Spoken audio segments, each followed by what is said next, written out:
काला धन रखने वालों के लिए सरकार ने जो ईमेल आईडी जारी किया था उस पर सरकार को काफी बेहतर रिस्पांस मिल रहा है। अब तक वित्त मंत्रालय को करीब 4000 से ज्यादा ईमेल प्राप्त हो चुके हैं। काले धन पर अब सरकार मेल से भी उन लोगों को ट्रैक कर रही है जो काला धन अभी तक छुपा कर रखे हुए हैं। बीते शुक्रवार जो मेल blackmoneyinfo@incometax.gov.in जारी किया गया था उस पर अब तक 4000 से ज्यादा मेल आ चुके हैं। ईमेल भेजने वालों की पहचान गुप्त रखी जाएगी। वहीं वित्त मंत्री ने आज प्रेस कॉन्फ्रेंस करके कहा कि डिजिटल ट्रांजैक्शन को बढ़ावा देने की जरूरत है, क्योंकि वहीं डिजिटल ट्रांजैक्शन के लिए छोटे व्यापारियों पर 2% तक की सरकार छूट देने को तैयार है, जिनकी सालाना आमदनी 2 करोड़ तक है। काले धन को ट्रैक करने के लिए सरकार और अथॉरिटीज लगातार कोशिशें कर रही है ताकि ज्यादा से ज्यादा काला धन जो भारत में छुपा है उसको बाहर लाया जा सके। इसलिए तकनीक का भी सहारा लिया जा रहा है। वीडियो जर्नलिस्ट अतुल राज के साथ सैयद आमिर हुसैन, न्यूज नेशन, दिल्ली। सांसद पप्पू यादव के साथ कई कार्यकर्ताओं ने पटना में रेल परिचालन को बाधित किया। पटना के राजेंद्र नगर टर्मिनल पर सांसद पप्पू यादव अपने जन अधिकार पार्टी के कार्यकर्ताओं के साथ नोटबंदी में हो रहे लोगों की परेशानी को लेकर रेलवे ट्रैक पर उतरे। घंटों रेल परिचालन को बाधित रखा।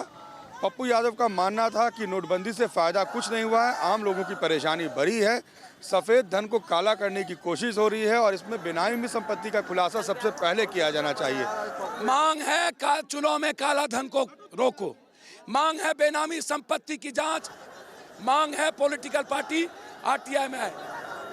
दरअसल इस आंदोलन का मुख्य मकसद नोटबंदी के बाद आम लोगों को हो रही परेशानी को लेकर है, मगर रेल रोकने से भी आम लोग कम परेशान नहीं दिखे। विजय सत्येंद्र के साथ रजनीश सिन्हा, न्यूज नेशन, पटना।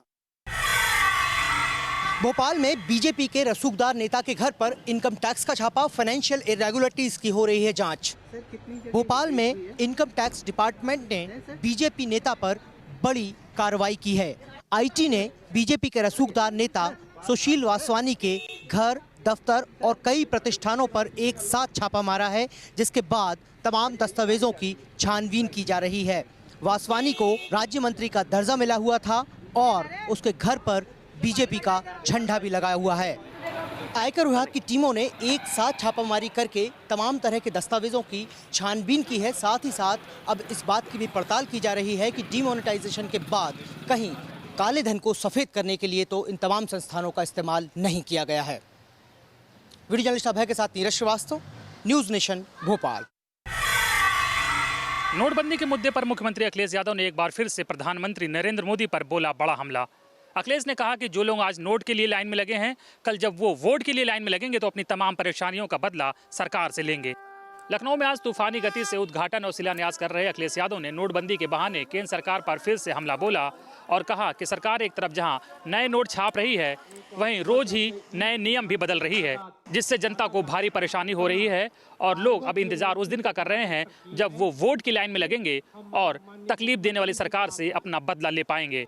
अखिलेश ने कहा कि जो सरकार जनता को दुख देती है, जनता उसे कभी माफ नहीं करती। अखिलेश के साथ ही बिहार के मुख्यमंत्री नीतीश कुमार ने भी साफ कहा है कि देश में पूरी तरह से कैशलेस इकोनॉमी लागू करना संभव नहीं है। वीडियो जर्नलिस्ट मोहम्मद फहीम के साथ अनिल यादव, न्यूज नेशन, लखनऊ। नोटबंदी के बीच चंडीगढ़ के नगर निगम चुनावों के अंदर भारतीय जनता पार्टी और श्रोमणी अकाली दल ने जीत हासिल करते हुए 26 में से 21 सीटें लेते हुए करारा झटका दिया है कांग्रेस को। नोटबंदी के बीच आज भारतीय जनता पार्टी और प्रधानमंत्री नरेंद्र मोदी ने एक और टेस्ट पास कर लिया। चंडीगढ़ में नगर निगम चुनाव में बीजेपी के एक तरफा जीत हासिल की है। बीजेपी ने अकाली दल गठबंधन ने पूर्ण बहुमत हासिल करते हुए 26 में से 21 सीटें अपने नाम कर कांग्रेस को करारा झटका दिया। कांग्रेस 4 सीटों पर ही जीत हासिल कर पाई। अकाली दल को 1 और निर्दलीय को 1 सीट मिली है। बीजेपी चंडीगढ़ नगर निगम के आए नतीजों को नोटबंदी का रेफरेंडम बता रही है, साथ ही विपक्षी पार्टियों को घेरने की कोशिश कर रही है। कैमरामैन सरवन के साथ सलील खन्ना, न्यूज नेशन, चंडीगढ़। भारत की राह पर चला पाकिस्तान। काले धन पर अंकुश लगाने के लिए पाकिस्तान भी अब मोदी के नोटबंदी फॉर्मूले को अपनाएगा।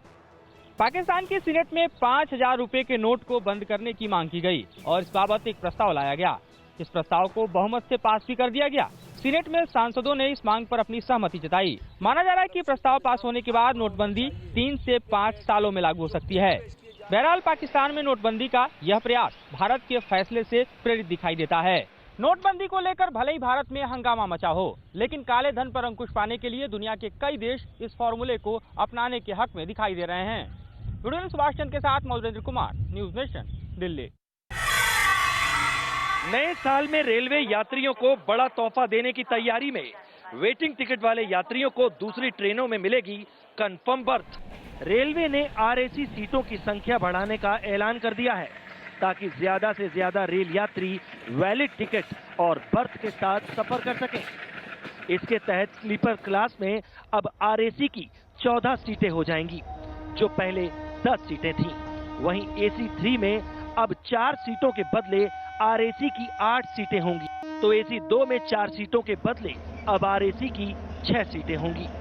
ये फैसला 17 जनवरी से लागू हो जाएगा। इसके साथ ही राजधानी शताब्दी और दुरंतो जैसी प्रीमियर ट्रेनों की खाली सीटों पर 10% की छूट दी गई है, तो इमरजेंसी तत्काल कोटा की सीटें 20% घटा दी गई हैं। रेलवे की इस स्कीम के मुताबिक वैकल्पिक ट्रेनों में सीट मिलने के बाद यात्रियों से अतिरिक्त किराया नहीं वसूला जाएगा। वीडियो जर्नलिस्ट मनोज के साथ सूरज Arora, news nation, Delhi.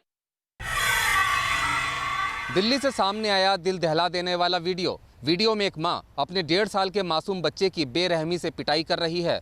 News nation पर खबर दिखाए जाने के बाद पुलिस ने दर्ज की एफआईआर। वीडियो 14 नवंबर का है और सीसीटीवी कैमरा से लिया गया है। वीडियो में आरोपी मां अपने 1.5 साल के बच्चे की बुरी तरह से पिटाई कर रही है। मासूम बच्चे की पिटाई बहुत ही बेरहमी के साथ की गई है। बच्चे की दादी की तरफ से इन तस्वीरों को दिल्ली महिला आयोग में दिया गया था। दिल्ली महिला आयोग ने इस शिकायत को गीता कॉलोनी थाने फॉरवर्ड किया था। पुलिस ने इस सिलसिले में 75 JJ एक्ट के तहत आरोपी मां के खिलाफ मुकदमा दर्ज किया है। एफआईआर दर्ज करने के बाद पुलिस ने मासूम बच्चे का मेडिकल कराया है और आरोपी फरार मां की तलाश में जुटी है। पुलिस इस मामले की तह तक जाने की बात कर रही है। वीडियो जर्नलिस्ट दीपक बिष्ट के साथ रुमानुल्लाह खान, न्यूज नेशन, दिल्ली। ओडिशा विधानसभा से हैरान कर देने वाली तस्वीरें सामने आई हैं। यहां टीएमसी के एक विधायक विरोध में स्पीकर का मेस लेकर ही असेंबली में दौड़ लगाने लगे। विधानसभा में भागम भाग हो रही है, आगे आगे विधायक और पीछे पीछे मार्शल।